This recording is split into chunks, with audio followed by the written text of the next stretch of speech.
All right, shalom, shalom.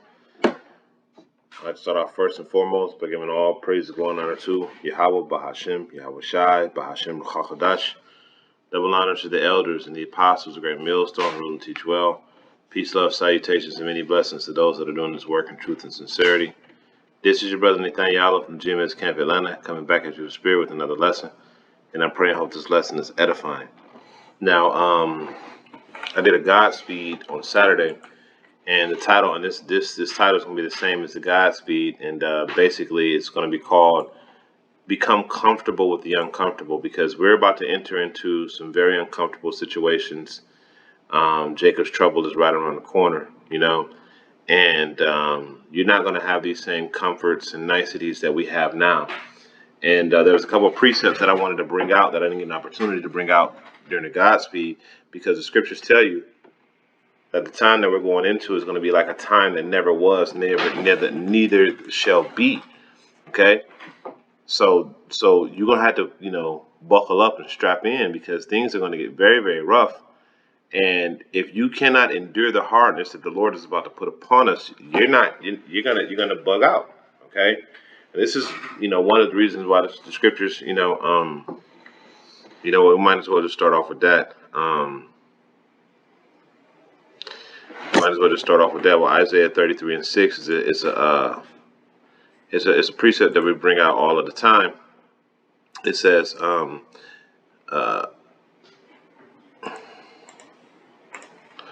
33:6, it says, "And wisdom and knowledge shall be the stability of thy time, and the strength of the Lord, and the strength of thy salvation. The fear of the Lord is thy treasure." Okay. Now, the understanding that you need to have this fear comes to have that strength of salvation and that knowledge and that stability. That fear is what you are developing right now.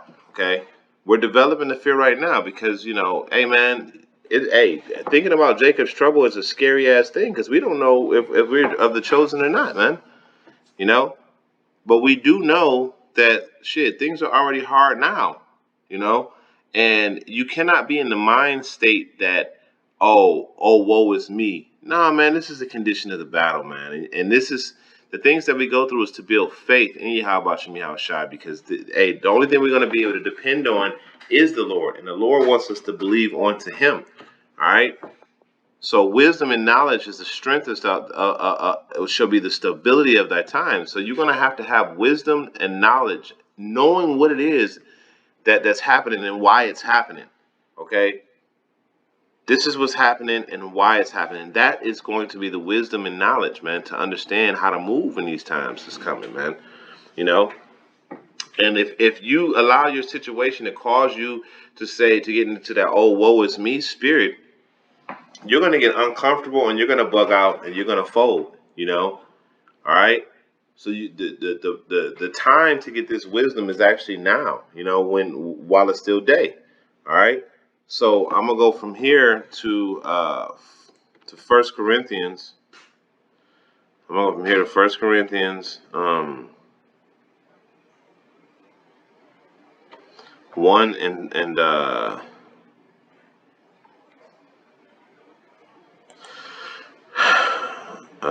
Corinthians 7 and 31.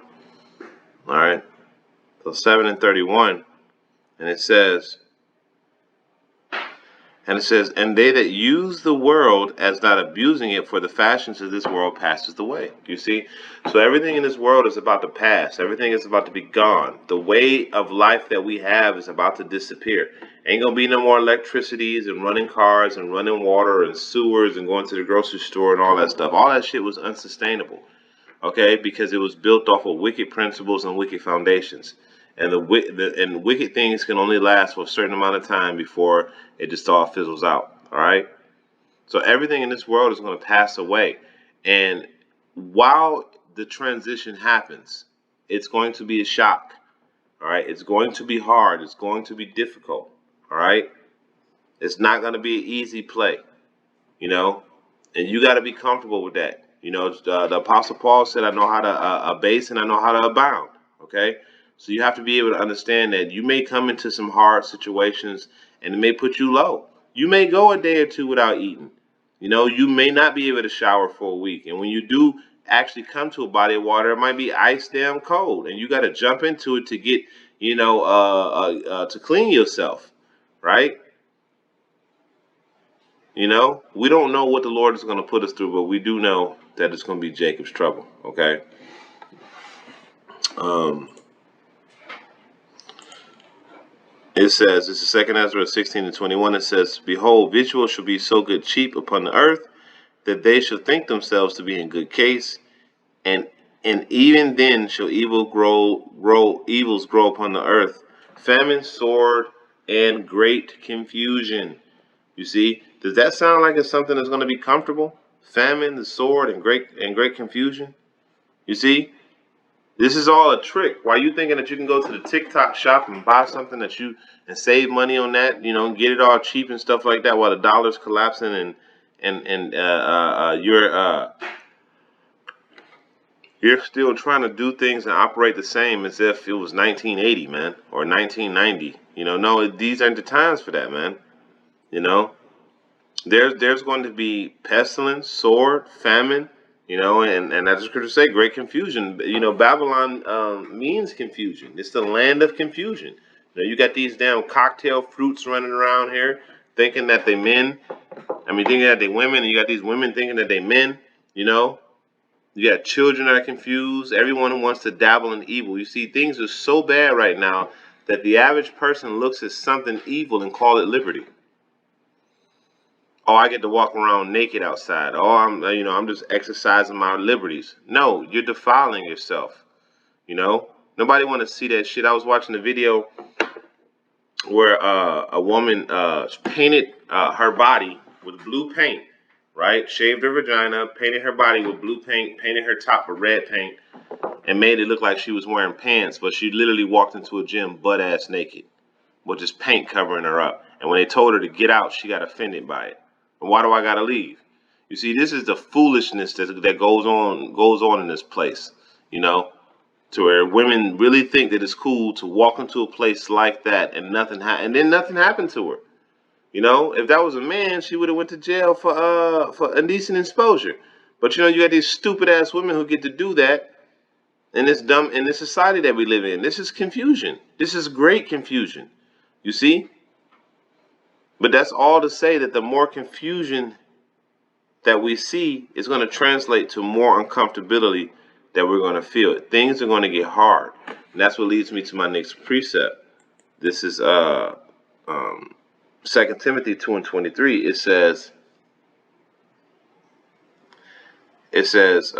Verse 3, it says, "Thou therefore endure hardness as a good soldier of Yahushua HaMashiach." You see, the soldier has to deal with very treacherous situations during the time of war. If you look at the history of warfare, you'll see that you got your frontliners that are in what we call a meat grinder. They're in direct fire of the enemy, right? Directly on the front line. You can't tell me that's not uncomfortable. All right, you got foxholes that you can get hit with grenades. You got heavy artillery shooting at you. That's uncomfortable. All right, those are uncomfortable situations to be in. Well, we're fighting a spiritual war. Okay, we're fighting a war on behalf of Yahweh Bashem Yahushai, and the Lord is a man of war, so He likens His men to be able to deal with hard situations without bugging out. All right, because that's how the Lord set it up. Okay, you're supposed to be able to deal with your situations without bugging out. And as things get, I'm gonna grab something real quick.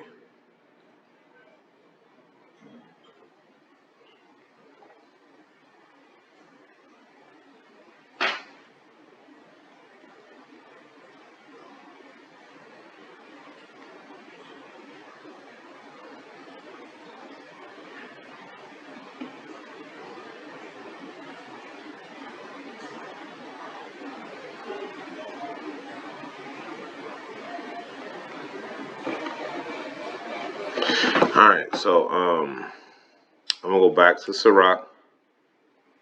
I'm gonna go back to the Apocrypha. We're gonna go to Sirach, or the book of Ecclesiasticus 2 and 5. It says,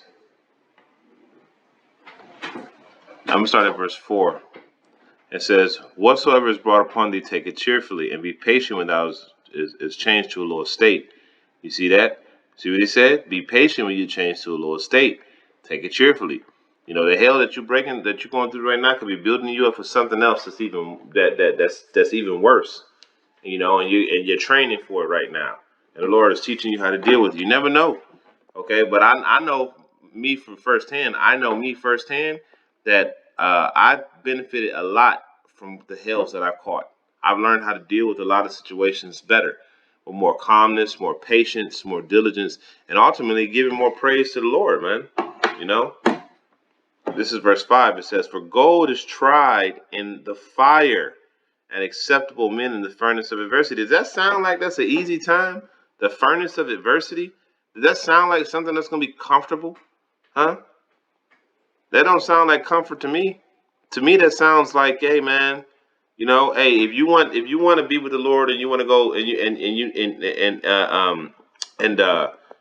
you know, you want to be a part of this truth, you're gonna have to go through some things, man. It's just the way that it is.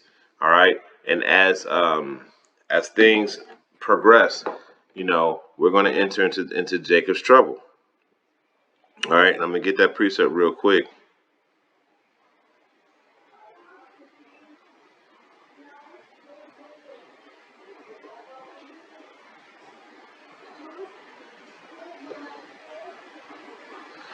So this is the book of Jeremiah.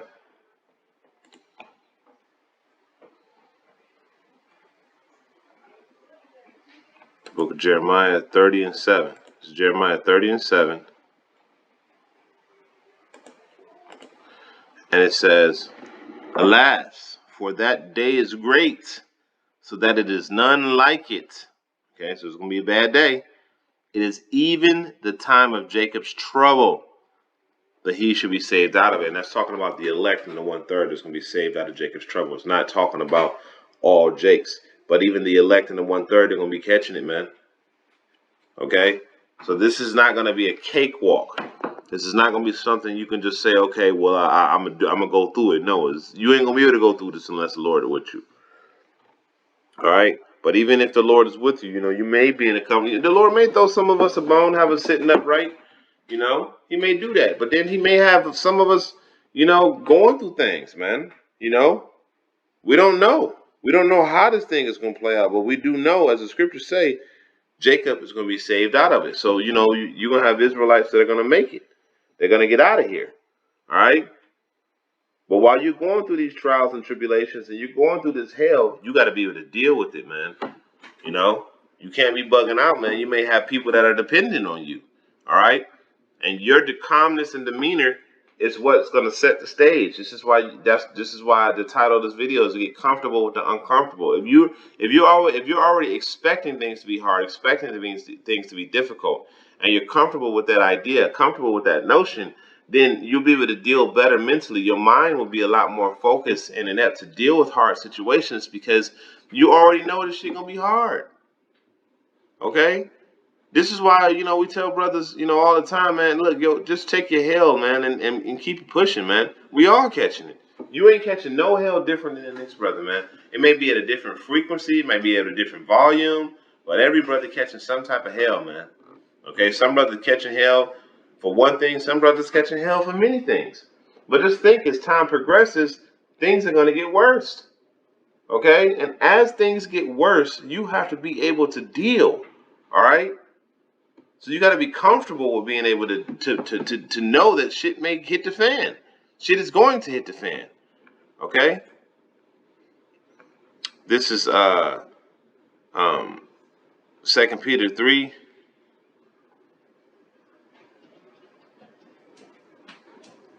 And I'm gonna start at verse 10. It says, "But the day of the Lord will come as a thief in the night, in the which the heavens shall pass away with a great noise, and the elements shall melt with a fervent heat, and the earth also, and the works that are therein shall be burned up. Seeing that all these things shall," because it's telling you, like, hey, the Lord is telling you that all of these things that we're going through, everything that's happening right now, right? All this stuff, right? it's all going to go bye-bye. It's all going to be gone. It's all going to be burned up. There's going to be nothing left. There's not going to be a remnant of this world coming into the next world. All right? All things in the next world are going to be made anew. They're going to be refreshed. All right? So you're not going to be able to carry anything from this world into the next world. So this is verse 11. It says, seeing that all these things shall be dissolved, what manner of persons ye ought to be in all holy conversation and godliness. Okay? So, hey, what kind of man are you? What kind of person are you in these times when all of this hell is about to break loose? How are you going to handle yourself? Okay? Now, of course, we're going to see some things that's going to bug out our mind. But we're going to have to get it together and say, hey, man, call all Yahweh Shemi Shine. Pray to the Lord that he keep our minds strong in these times that we're coming into, man. Okay? But you're going to have to make sure that you do your part, man.